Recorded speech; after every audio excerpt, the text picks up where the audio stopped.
मैं चेतन प्रताप आपके लिए आज लेकर आया हूँ हिंदी की सीरीज। ये क्लास 12th के अंतर्गत है, कक्षा 12वीं के अंतर्गत, और ये काव्य की सीरीज है। तो इसके अंतर्गत ये पहली मैं कविता लेकर आया हूँ जो अयोध्या सिंह उपाध्याय यानी हरिऔध के द्वारा लिखी हुई कविता है। कविता का जो शीर्षक है वो है पवन दूतिका। ये लेखक ने, जो कवि है पवन दूतिका, ये प्रिय प्रवास से लिया गया है, अर्थात जो कवि का प्रिय प्रवास नामक महाकाव्य है उससे अवतरित है, ये वहां से लिया गया है।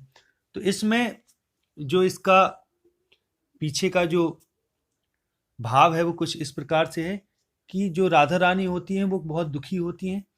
तो राधा रानी अपने हृदय की पीड़ा को पवन को अपनी दूतिका बनाकर पवन के माध्यम से श्री कृष्ण तक भेजने का प्रयास करती हैं।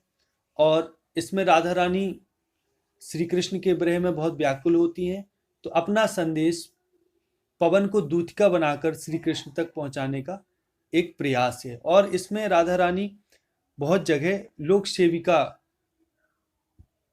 का किरदार भी निभाती हैं। तो देखते हैं कैसे क्या आगे होता है। सीधा हम लोग कविता पर आए, शुरुआत करते हैं कविता की। बैठी खिन्ना यक दिवस वे गेह में थी अकेली, आके आंसू द्रग युगल में थे धरा को भिगोते भिगोते। आई धीरे इस सदन में पुष्प सदगंध को ले, प्रातः वाली सुपवन इसी काल वातायनों से। तो अयोध्या सिंह उपाध्याय हरिऔध जी कहते हैं कि बैठी खिन्ना यक दिवस, कि एक दिन राधा रानी खिन्ना अर्थात उदास, वे गेह में थी अकेली, गेह मीन घर, वे अपने घर में एक दिन उदास बैठी थी। आके आंसू द्रग युगल में थे धरा को भिगोते, कि आंसू द्रग युगल में, यानी द्रग मतलब दोनों, द्रग मीन आंसू और युगल मीन दोनों, दोनों आंखों में आंसू थे जो धरा को अर्थात गिर के जमीन को गीला कर रहे थे, धरती को भिगो रहे थे। आई धीरे इस सदन में पुष्प सदगंध को ले, प्रातः वाली सुपवन इसी काल वातायनों से। और जो प्रातःकालीन जो सुपवन है अर्थात सुगंधित वायु, समीर जिसको बोलते हैं, वो ठंडी ठंडी सुगंधित वायु वातायनों से अर्थात खिड़कियों से इसी समय आई धीरे इस सदन में पुष्प सदगंध को ले, कि पुष्पों की गंध को लेकर अपने साथ प्रातःकालीन जो सुपवन है, जो सुंदर और समीर है, वो वातायनों अर्थात खिड़कियों से अंदर प्रवेश करती है। तो राधा जब अपने घर में अकेली उदास बैठी होती हैं और उनकी आंखों में आंसू होते हैं, आंसू जमीन पर गिर रहे होते हैं धरती पर, तो उसी समय उनके सदन यानी गृह में, घर में पुष्पों की सुगंधित गंध लेकर अपने साथ सुबह की वायु लेकर अंदर प्रवेश करती है। सुबह की वायु वो गंध लेकर अंदर प्रवेश करती है। आगे देखें। संतापों को विपुल बढ़ता देख के दुखिता हो, धीरे बोली सदुख उससे श्रीमती राधिका यूं, प्यारी प्रातः पवन इतना क्यों मुझे है सताती, क्या तू भी है कलुषित हुई काल की क्रूरता से। अब अपने दुख को जब बढ़ा हुआ देखकर संतापों को विपुल, संताप मीन होता है दुख, विपुल मीन होता है बड़ी मात्रा में, बढ़ता मतलब बढ़ता हुआ, देख के दुखिता हो, कि जब राधा रानी ने अपने दुख को बड़ी मात्रा में बढ़ता हुआ देखा तो धीरे से बोली सदुख, वो दुखी होकर सदुख दुख सहित धीरे से बोली उससे श्रीमती राधिका यूं, पवन से श्रीमती राधिका धीरे से कहती हैं, प्यारी प्रातः पवन इतना क्यों मुझे है सताती, कि हे पवन तू इतना मुझे क्यों सता रही है, क्या तू भी है कलुषित, कलुषित मीन होता है दूषित, हुई काल की क्रूरता से, क्या समय ने तुझ पर भी कोई क्रूरता की है क्या। मेरे प्यारे नव जलद से कंज से नेत्र वाले, जाके आए न मधुबन से और न भेजा संदेशा। कि राधा रानी कहती हैं कि मेरे प्यारे अर्थात उनके प्यारे श्री कृष्ण, कि कहती हैं कि मेरे प्यारे जलद नव जलद से, यानी जो नवीन जो बादल होते मेघ होते उन जैसे, कंज से नेत्र वाले, अर्थात मेरे जो नवीन मेघ जैसी शोभा वाले और कमल जैसे नेत्र वाले, कंज मीन कमल, कमल जैसे नेत्र वाले, जाके आए न मधुबन से, कि अर्थात मेरे प्रिय जो कमल नवीन मेघ जैसी शोभा वाले, यानी नव मीन नवीन और जलद मीन होता है बादल, यानी मेघ से जैसी शोभा वाले, कंज से नेत्र वाले अर्थात कमल जैसी नेत्रों वाले मेरे प्रिय श्री कृष्ण, अर्थात मेरे प्रिय मतलब श्री कृष्ण, जाके आए न मधुबन से और न भेजा संदेशा, कि मेरे प्रिय श्री कृष्ण मथुरा जाकर वापस नहीं आए और ना ही उन्होंने वहां से कोई संदेशा भेजा है। जाके आए न मधुबन से और न भेजा संदेशा, मधुबन मतलब मथुरा से जाकर नहीं आए, ना कोई संदेशा भेजा है। मैं रो रो के प्रिय विरह से बावली हो रही हूं, जाके मेरी सब व्यथा, यहां है की जगह हूं है। मैं रो रो के प्रिय विरह से बावली हो रही हूं, जाके मेरी सब दुख कथा श्याम को तू सुना दे। अब इधर राधा रानी पवन को अपनी दूतिका बना देती हैं और कहती है मैं रो रो के प्रिय विरह से बावली हो रही हूं, मैं श्री कृष्ण अपने प्यारे प्रिय की विरह से पागल हो रही हूं रो रो कर, जाके मेरी सब दुख कथा, अब तू मेरे दुख की सारी कथा श्याम को जाके सुना दे। आगे देखें, ज्यों ही मेरा भवन तज तू अल्प आगे बढ़ेगी, शोभा वाली सुखद कितनी मंजू कुंजें मिलेंगी, प्यारी छाया मृदुल स्वर से मोह लेंगी तुझे वे, तो भी मेरा दुख लख वहां जाना विश्राम लेना। कि राधा रानी कहती हैं पवन से, अब उसको दूतिका बनाकर उसको आगे भेजती हैं, कहती हैं कि जो ही मेरा भवन तज, अर्थात मेरा भवन छोड़कर तज कर, तू अल्प आगे यानी थोड़ा आगे बढ़ेगी, शोभा वाली सुखद कितनी मंजू कुंजे मिलेगी, तुझे शोभित होने वाली सुंदर सुंदर ना जाने कितनी मंजू यानी सुंदर कुंजे मिलेंगी तुझे, और प्यारी छाया मृदुल स्वर से मोह लेंगी तुझे वे, और उनकी छाया इतनी प्यारी और मधुर होगी कि वे तुझे मोह लेगी। तो भी मेरा दुख लख मीन होता है छोड़ना, मेरे दुख को तू त्याग के छोड़ के वहां जाना विश्राम लेना, वहां जाकर तू विश्राम न ले लेना, अर्थात वहां रुकना मत, तुझे वहां की मन यानी सुंदर कुंजों की छाया तुझे मोह लेगी, तू वहां जाके विश्राम मत करना, रुक मत जाना, और मेरा दुख ना भूल जाना कि तू मेरा संदेशा लेकर जा रही है। थोड़ा आगे सरस रव का धाम सतपुष्प वाला, कि जैसी अब तू थोड़ा आगे बढ़ेगी, जैसी थोड़ा आगे जाएगी, तुझे अत्यंत मनोरम वृंदावन मिलेगा। सरस रव का धाम सतपुष्प वाला, अच्छे अच्छे बहु द्रुम लतावान सौंदर्यशाली, प्यारा बिंदा विपिन मन को मुग्धकारी मिलेगा, आना जाना इस विपिन से मोह माना ना होना। थोड़ा आगे, अब जैसी कहती कि थोड़ा आगे तू बढ़ेगी तो सरस रस से परिपूर्ण, रव यानी अच्छी ध्वनि से युक्त,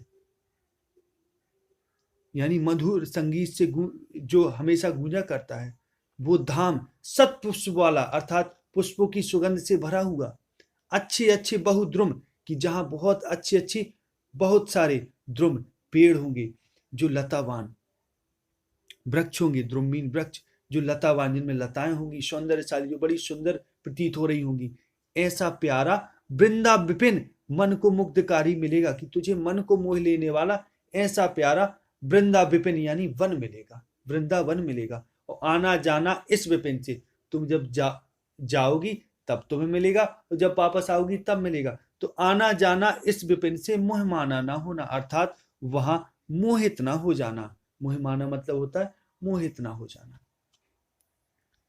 जाते जाते अगर पथ में कोई क्लांत दिखावे, तो जाके सन्निकट उसकी क्लांतियों को मिटाना, और धीरे धीरे परस करके गात उत्ताप खोना, और सदगंधों से श्रमित जन को हर्षितों सा बनाना।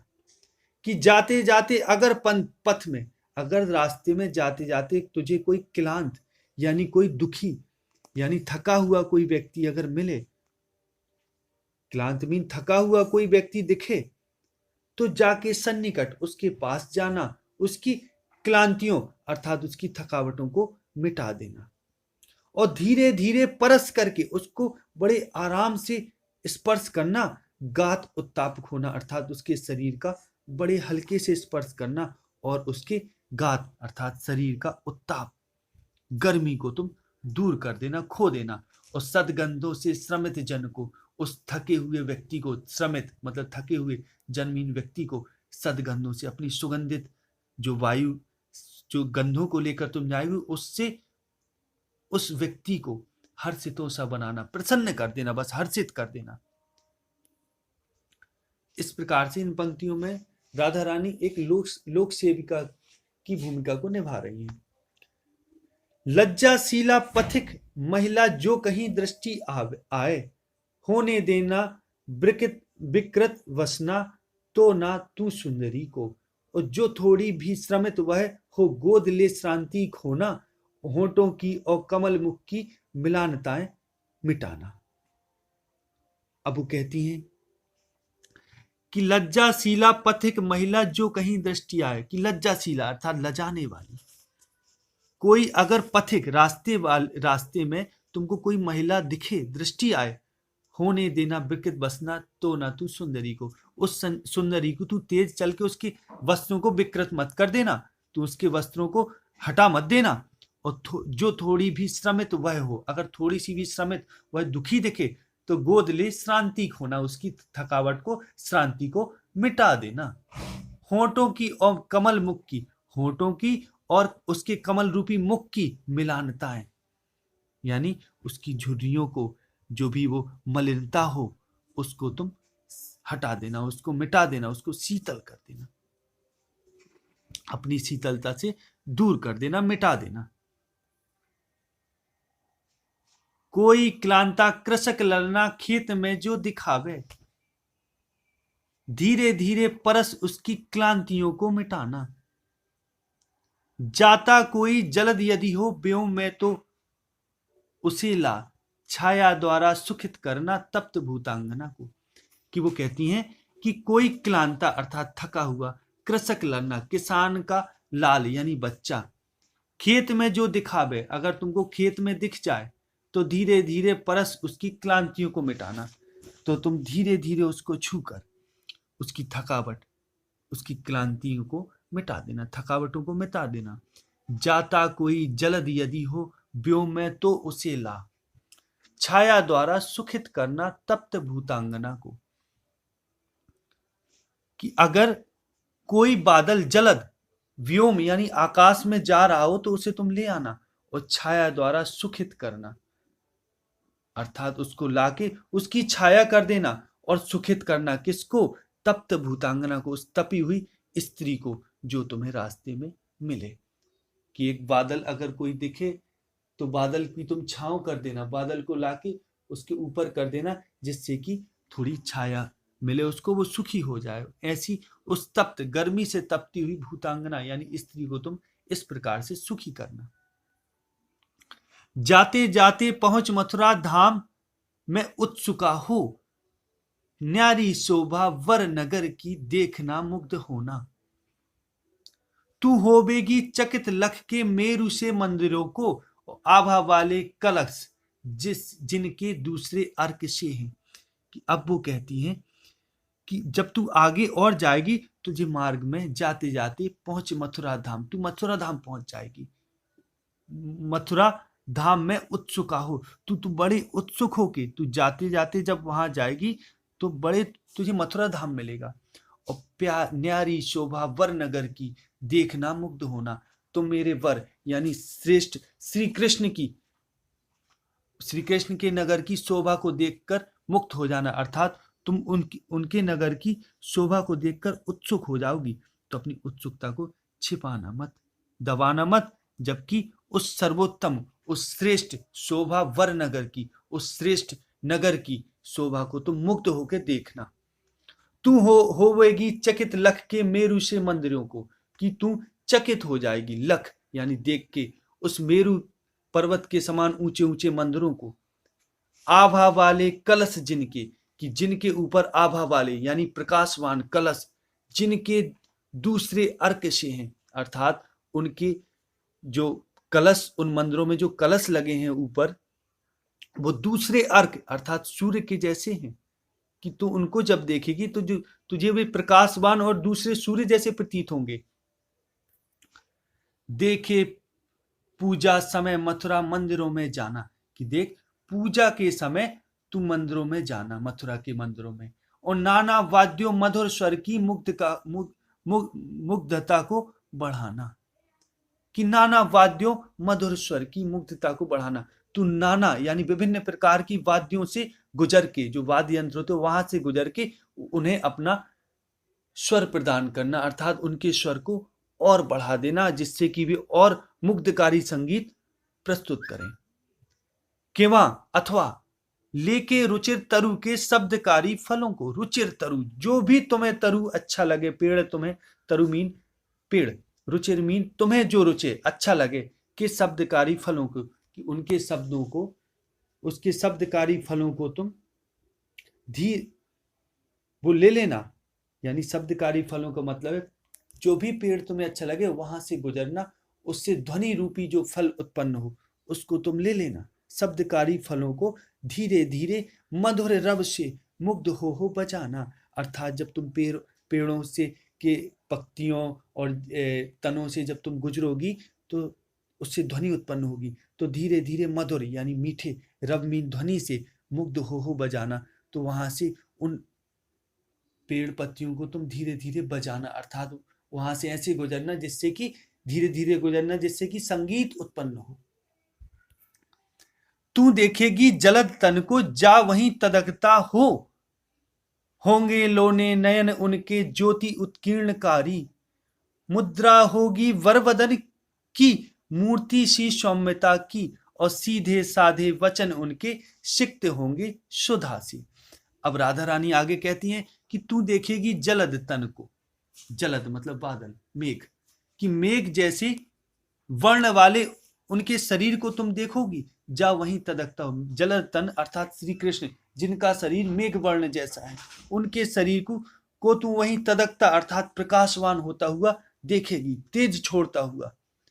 होंगे लोने नयन उनके, कि उनके जो नेत्र हैं बड़े लोने होंगे यानी बड़े सुंदर होंगे, ज्योति उत्कीर्णकारी, कि उनके नेत्रों से ज्योति प्रस्फुटित हो रही होगी, फूट रही होगी। मुद्रा होगी वर वदन की मूर्ति सी सौम्यता की, और उनके वर वदन की बड़ी श्रेष्ठ मुद्रा होगी उनकी, और मूर्ति सी सौम्यता की, अर्थात उनकी जो मूर्ति है उसकी मुद्रा जो होगी, भाव भंगिमा होगी, बड़ी सौम्य होगी। और सीधे साधे वचन उनके सिक्त होंगे सुधा से, और जो उनके वचन होंगे ना, जब वो मेरे श्री कृष्ण बोलते हैं तो ऐसे बोलते हैं क्या, ऐसे लगता है कि जैसे सिक्त डूबे हुए, अमृत में डूबे हुए वचन बोल निकल रहे हों। नीले फूले कमल दल सी गात की श्यामलता है। अब जो नीले रंग के जो कमल की जो पत्तियां होती हैं, दल होते हैं, सी गात यानी शरीर की श्यामलता है, अर्थात उनका जो शरीर है वो नीले कमल दल अर्थात नीले कमल की पत्तियों के समान है, वैसे ही श्याम है वे।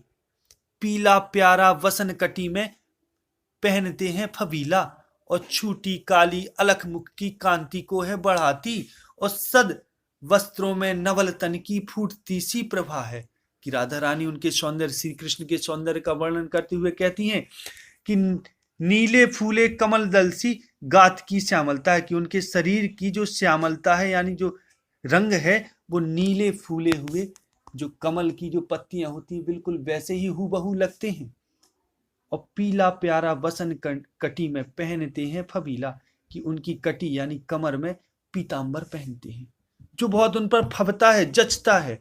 और छूटी काली अलक मुख की कांति को है बढ़ाती, कि जो उनकी एक लट जो छूटी रहती है, जो मुख तक आती है, वो उसकी उनकी कांति उनके सौंदर्य को और अधिक बढ़ा देती है। अलक मीन होता है लट, बालों की लट, जो बालों की लट छूटी होती है वो उनके सौंदर्य को और बढ़ा देती है। सद वस्त्रों में नवल तन की फूटती सी प्रभा है। सद्वस्त्रों यानी वे स्वच्छ वस्त्र, वो स्वच्छ वस्त्र यानी सुंदर वस्त्र से उनके नवल तन, उनके नवीन यानी नए शरीर की फूटती सी प्रभा है। उनका शरीर उन सुंदर वस्त्रों में चमकदार प्रतीक होता है, प्रभावान यानी ज्योति उत्कीर्णकारी प्रतीत होता है, जिससे प्रकाश फूटता है। सांचे ढाला सकल बपू है दिव्य सौंदर्यशाली, और सद पुष्पों सी सुरभि उनकी प्राण संपोषिका है। कि आगे कहती हैं कि सांचे ढाला सकल बपू है। सकल मीन संपूर्ण, बपू मीन शरीर, यानी सकल मीन संपूर्ण और बपू का मतलब है शरीर। संपूर्ण शरीर उनका दिव्य सौंदर्यशाली है। कि दिव्य सौंदर्य अर्थात देवताओं के जैसा भी उनका सौंदर्य है, अर्थात अलौकिक उनकी छवि है, कांति है। अर्थात श्री कृष्ण का सारा शरीर सकल बपू सांचे में ढला हुआ मूर्ति के समान अत्यधिक सुडौल और देवताओं जैसी अलौकिक कांति से युक्त सौंदर्य संपन्न है। सद पुष्पों सी सुरभि उसकी प्राण संपोषिका है, और उनके शरीर से निकलने वाली सदपुष्प अर्थात सुंदर सुंदर जो सुगंधित पुष्प हैं, उनकी जो सुगंध है, सुरभि है, सुरभि मीन सुगंध, सुरभि का मतलब सुगंध, उसकी प्राण संपोषिका है। अर्थात यानी उनके शरीर से निकलने वाली सुगंध उत्तम पुष्पों की सुगंध के समान प्राणों का पोषण करने वाली है। अर्थात जिस प्रकार उत्तम पुष्पों की गंध व्यक्ति को मन को प्रफुल्लित और आनंदित कर देती है, वैसे ही उत्तम पुष्पों की गंध श्री कृष्णचंद्र के शरीर से निकलती है। प्राण संपोषिका अर्थात होता है प्राणों का पोषण करने वाली। और दोनों कंधे वृषभ वर्षे हैं बड़े ही सजीले, और दोनों जो उनके कंधे हैं ना, वो वृषभ बैल यानी सांड के जैसे हैं, और जो बड़े ही सजीले प्रतीत होते हैं, बड़े ही सुंदर यानी बलिष्ठ प्रतीत होते हैं, विशाल। और लंबी बाहें कलभ करसी शक्ति की पेटिका हैं। उनकी भुजाएं जो है वो बड़ी लंबी लंबी है। कलभ, कलभ मीन होता है, कलभ का अर्थात है हाथी की सूंड। कि हाथी की सूंड के समान जो उनकी भुजाएं हैं, दोनों भुजाएं हाथी की सूंड के समान शक्ति की भंडार है, पेटिका है, यानी पिटारी है। राजाओं का सा सिर पर लसा दिव्य आपीड़ होगा। कि आगे कहती हैं श्री कृष्ण के सौंदर्य के लिए कहती हैं कि राजाओं सा सिर पर लसा, लसा मतलब जचा हुआ अर्थात सजा हुआ, कि सिर पर राजाओं के जैसा दिव्य आपीड़ यानी मुकुट होगा। उनके सिर पर दिव्य राजाओं के जैसा मुकुट होगा जो सुशोभित हो रहा होगा, लसा होगा अर्थात सुशोभित हो रहा होगा। और शोभा होगी उभय श्रुति में स्वर्ण कुंडलों की। उभय मतलब दोनों, कानों के बीच, श्रुति मतलब कान, स्वर्ण के कुंडलों की शोभा अर्थात दोनों कानों में सुंदर सोने के कुंडल पहने होंगे। वे तुम्हें दृष्टिगोचर होंगे, दिखेंगे दोनों कुंडल। और नाना रत्ना कलित भुज में मंजू केयूर होंगी। और नाना रत्ना कलित अर्थात विभिन्न प्रकार के रत्नों से जड़े हुए परिपूर्ण सुंदर भुजबंद।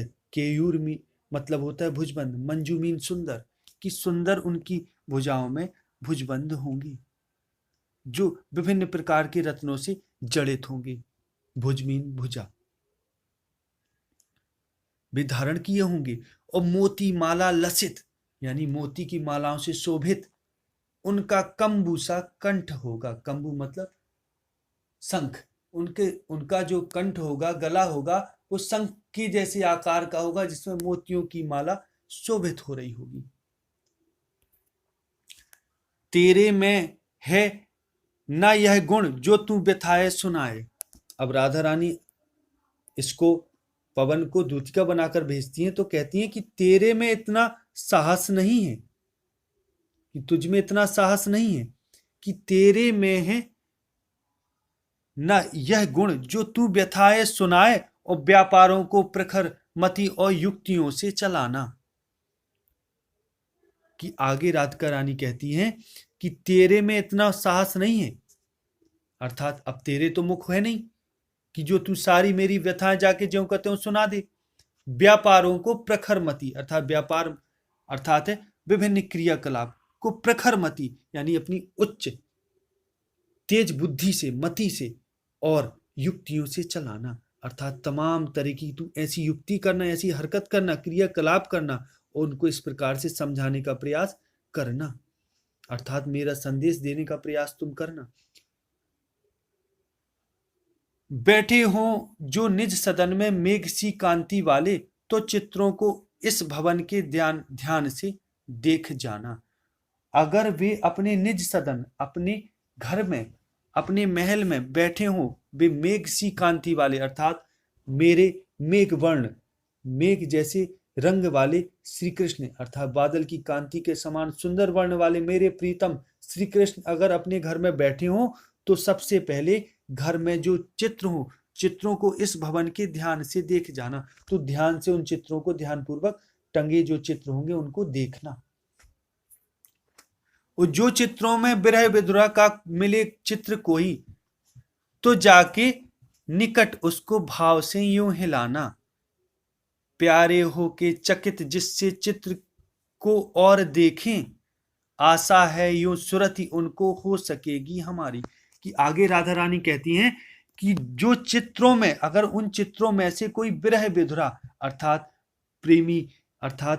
प्रेमी के विरह में व्याकुल अगर कोई विधुर स्त्री का कोई तुम्हें कोई चित्र दिखे, विरह से विधुरा अर्थात दुखी स्त्री का तुम्हें कोई चित्र दिखे, तो जाके निकट, तो उसके पास जाना, उसे भाव से तुम हिलाना, उसको भाव से यूं हिलाना उसको कि प्यारे हो के चकित जिससे चित्र को और देखें, कि चित्र की ओर वो देखें, अर्थात तू इस प्रकार से उस चित्र को हिलाना कि श्री कृष्ण प्यारे मतलब श्री कृष्ण उस चित्र की ओर चकित होकर देखे।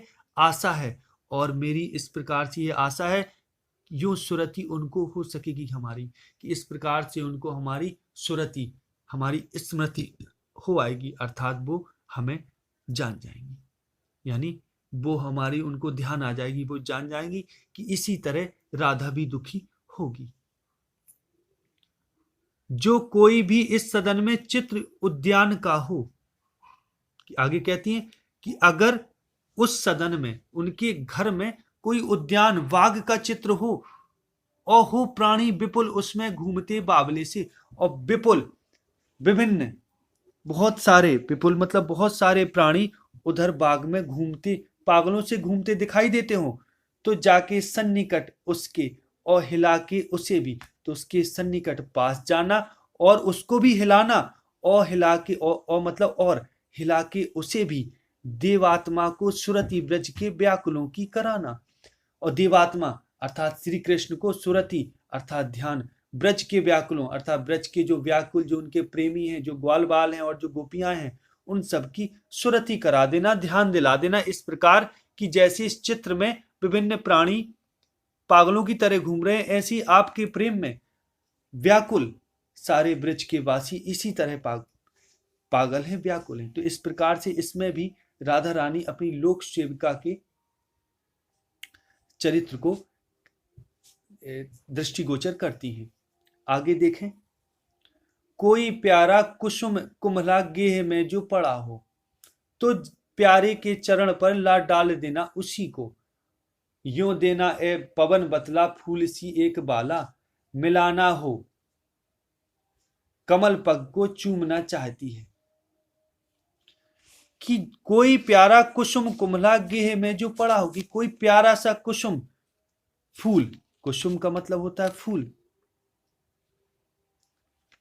कुम्हला कुम्हलाया हुआ, सूखा हुआ, मुरझाया हुआ, गेह अर्थात घर में कोई अगर तुम्हें मुरझाया हुआ फूल पड़ा हुआ दिखाई दे, तो प्यारे के चरण पर ला डाल देना उसी को, तो उसको श्री कृष्ण के चरणों में डाल देना, और यूं देना ए बतला, ए पवन बतला, और इस प्रकार से तू उनको याद दिला देना, बतला देना कि फूल सी एक बाला, कि इसी कुम्हलाए हुए फूल की तरह एक बाला, एक कन्या, एक स्त्री मिलाना हो अर्थात दुखी हो, कमल पग को चूमना चाहती कि जिस प्रकार से ये फूल तुम्हारे चरणों में पड़ा है उसी प्रकार से इसी फूल की तरह कुम्हलाई हुई मुरझाई हुई मुख वाली मिलान एक बाला आपके श्री चरणों को चूमना चाहती है। इस प्रकार से आपके कमल रूपी चरणों को पग को चूमना चाहती है। इस प्रकार से उनको मेरी स्मृति हो आएगी। राधा रानी ऐसा पवन से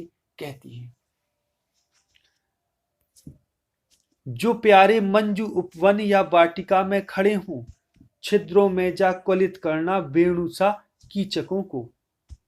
यूं होवेगी सुरति उनको सर्व गोपांगना की, जो है बंसी श्रवण रुचि से दीर्घ उत्कंठ होती। कि आगे कहते हैं, राधा रानी आगे कहती है, जो प्यारे मंजू उपवन, मंजू मतलब सुंदर, जो श्री कृष्ण सुंदर उपवन यानी उपवन या वाटिका, उपवन या बगीचे में खड़े हों तो बांसों के छेदों अर्थात छिद्रों में जा क्वलित करना अर्थात बजाना वेणुसा कीचकों को। कीचक अर्थात होता बांस, कि बांस के छिद्रों में तुम गुजरना वहां से और उनको बजाना वेणुसा अर्थात बांसुरी जैसा बजाना। कि पवन कहती है, राधा रानी कहती है कि हे पवन, यदि प्रियतम मेरे प्रियतम वहां सुंदर उपवन या बगीचे में हो तो बांसों के छेदों में जाकर उन्हें बांसुरी के समान तू बजाना। इस प्रकार से उन्हें गोपियों का स्मरण हो आएगा। यूं होवेगी सुरति उनको सर्व गोपांगना की। इस प्रकार से उनको सुरति हो जाएगी, ध्यान आ जाएगी समस्त गोपांगना अर्थात गोपियों की। जो गोपियां हैं बंसी श्रवण रुचि से दीर्घ उत्कंठित होती। उत्कंठ होती अर्थात व्याकुल होती। कि श्रवण रुचि अर्थात जो सुनने की इच्छा रखती हैं, जो वंशी श्रवण रुचि अर्थात वंशी को सुनने की इच्छा रखती हैं, इच्छा रखती हैं और उस इच्छा से बहुत व्याकुल हो जाया करती हैं, वे गोपियों की उनको स्मृति हो आएगी। लाके फूले कमल दल को श्याम के सामने ही थोड़ा थोड़ा विपुल जल में व्यग्र हो डुबाना। कि अब राधा रानी आगे कहती हैं कि लाके फूले कमल दल को, कि अगर एक खिला हुआ कोई कमल दल अर्थात कमल पत्र हो, कमल का पत्ता हो, तो श्याम के सामने ही तुम उसको लाना और थोड़ा थोड़ा विपुल यानी थोड़ा थोड़ा जल में, भरे हुए जल में, विपुल मतलब भरे हुए जल में, विपुल जल अर्थात भरे हुए जल में व्यग्र हो यानी परेशान हो उसको तुम व्याकुल हो, व्यग्र में अर्थात व्याकुल होकर तुम उसको डुबोना धीरे धीरे करके। यो देना ए भगिनी जतला एक अम्भोज नेत्रा, आंखों को है बिरह विधुरा बारी में है बोरती, बारी में बोरती है। यो देना इस प्रकार से तुम उनको बता देना, ए भगनी हे बहन, इस प्रकार से तुम उसको बता देना, जतला देना कि एक अम्भोज नेत्रा अर्थात कमल के नेत्रों के समान। कि जब तुम कमल के पत्तों को इस प्रकार से उनके सामने लाकर पानी में डुबाओगी तो इस प्रकार से उन्हें याद आ जाएगी कि कमल जैसे नेत्रों वाली राधा अर्थात अम्भोज नेत्रा का अर्थात होता है कमल जैसी, अम्भोज मीन कमल, तो कमल जैसे नेत्रों वाली राधा रानी आपके वियोग में इसी तरह विरह विधुरा अर्थात वियोग में दुखी, बारी अर्थात जल में इसी प्रकार अपनी आंखों को भिगोती है। ऐसी उनको स्मृति हो आएगी। कि हे पवन, प्रिय के सामने एक खिले हुए कमल पत्र को लाकर व्याकुलता से थोड़ा थोड़ा तुम जल में डुबाना। इस प्रकार से हे बहन तुम उनको बतला देना कि कमल जैसे नेत्रों वाली राधा उनके वियोग में दुखी होकर अपनी आंखों को अश्रुपूरित करती है अर्थात आंसुओं में डुबोती है। धीरे लाना वहन करके नीप का पुष्प कोई, अब धीरे से वहन ढोकर, वहन अर्थात धोकर, ढोने का मतलब है उठाकर लाना। नीप का पुष्प कोई, नीप अर्थात कदम्ब का कोई पुष्प तुम ढोकर ले आना। आगे कहती है पवन, तू धीरे से कदम का कोई पुष्प ढोकर वहन कर अर्थात उठाकर लाना और प्यारे के चपल दृष्ट के सामने डाल देना। और प्यारे श्री कृष्ण के चपल उन चंचल दृग नेत्रों के सामने डाल देना, उन मेरे प्राण प्यारे के चंचल नेत्रों के सामने डाल देना। ऐसे देना प्रगट दिखला, इस प्रकार से तुम प्रकट कर देना कि नित्य आशंकिता हो, कि नित्य नित्य प्रति आशंकित अर्थात डरी हुई, कि इस प्रकार तुम बता देना कि मैं नित्य प्रति आशंकिता हो, कैसी होती विरह वश में नित्य रोमांचिता हूं, कि नित्य में रोमांचित होती हूं विरहवश, आपके प्रेम से रहित होकर, विरहवश होकर मैं इस प्रकार से कैसे नित्य प्रति प्रेम की, नित्य प्रति पुनर्मिलन की कल्पना से पुनः पुनः कदम के पुष्प के समान रोमांचित होती रहती हूँ। कि हे पवन, वो कहती हैं कि धीरे से कदम का कोई पुष्प उठा लाना और उसे मेरे प्राण प्यारे अर्थात श्री कृष्ण के चरणों के सामने डाल देना, उस प्रकार से उन्हें तुम समझा देना, बता देना कि उनके विरह के वशीभूत होकर हर समय हमेशा मैं डरी हुई आशंकित रहती हूँ, डरी हुई रहती हूँ, और नित्य प्रति पुनर्मिलन की कल्पना से विरहवश रोमांचित ठीक पुनः पुनः बार बार कदम के पुष्प के समान रोमांचित होती रहती हूं, ऐसा तुम बता देना। बैठे नीचे जिस बिटप के श्याम होवे उसी का। अब पवन आगे कहती है कि जिस वृक्ष के नीचे, जिस बिटप यानी वृक्ष के नीचे श्याम बैठे हो, कोई पत्ता निकट उनके नेत्र के लिए हिलाना, कि कोई पत्ता उनके नेत्रों के निकट ले जाना, पास ले जाना और उसके हिलाना, यूं प्यारे को विदित करना, चातुरी से दिखाना। यूं इस प्रकार से प्यारे को विदित करना अर्थात जता देना, चातुरी से दिखाना, उनको बड़ी चतुराई से, अपनी क्रिया की चतुराई से उनको यह ज्ञात करा देना